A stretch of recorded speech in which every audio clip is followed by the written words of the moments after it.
সোমবার আগরতলা অভয়নগরে নবনির্মিত রাজ্যিক প্রাণী হাসপাতাল এবং পলিক্লিনিকের আনুষ্ঠানিক উদ্বোধন হয়। প্রাণী সম্পদ বিকাশ দপ্তরের মন্ত্রী সুধাংশু দাস এই উদ্বোধন করেন।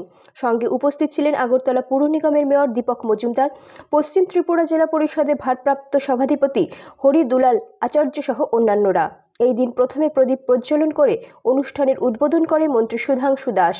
পরে তিনি ফিতে কেটে ও ফলক উন্মোচন করে নবনির্মিত রাজ্যিক প্রাণী হাসপাতাল এবং পলিক্লিনিকের আনুষ্ঠানিক উদ্বোধন করেন। নবনির্মিত রাজ্যিক প্রাণী হাসপাতাল এবং পলিক্লিনিকের উদ্বোধন করে মন্ত্রী সুধাংশু দাস জানান, প্রায় 1,25,00,000 টাকা ব্যয়ে রাজ্যিক প্রাণী হাসপাতাল এবং পলিক্লিনিক ভবন নির্মাণ করা হয়েছে। পশু চিকিৎসার জন্য যে ধরনের পরিকাঠামোর প্রয়োজন তা সেখানে গড়ে তোলা হয়েছে।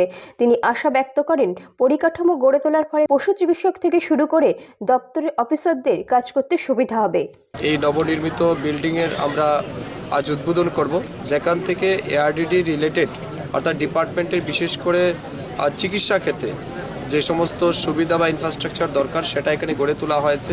এর বাইরেও আমাদের স্টেট ডিআই ল্যাব যেটা রয়েছে অর্থাৎ ডিজিজ ইনভেস্টিগেশন, পুরো স্টেট থেকে বিভিন্ন সময় বিভিন্ন ডিজিজ উপর আমরা রিসার্চ করে থাকি, আইডেন্টিফিকেশনের কাজ হয়। অনেক সময় আপনারা দেখেন সোয়াইন ফ্লু হয়, বিভিন্ন ভাইরাল ফ্লু থাকে, ডিজিজ হয়, ওইগুলিকে আমরা বাইরের থেকে স্যাম্পল কালেকশন করে এখানে আগরতলাতে এনে তা রিসার্চ করে এটার আইডেন্টিফিকেশন করা হয় যে কোন ডিজিজ এটা হয়েছে। তো এই বিষয়গুলি নিয়েই একটা অত্যাধুনিক বিল্ডিং আমরা তৈরি করেছি, ইনফ্রাস্ট্রাকচার ডেভেলপমেন্ট করেছি।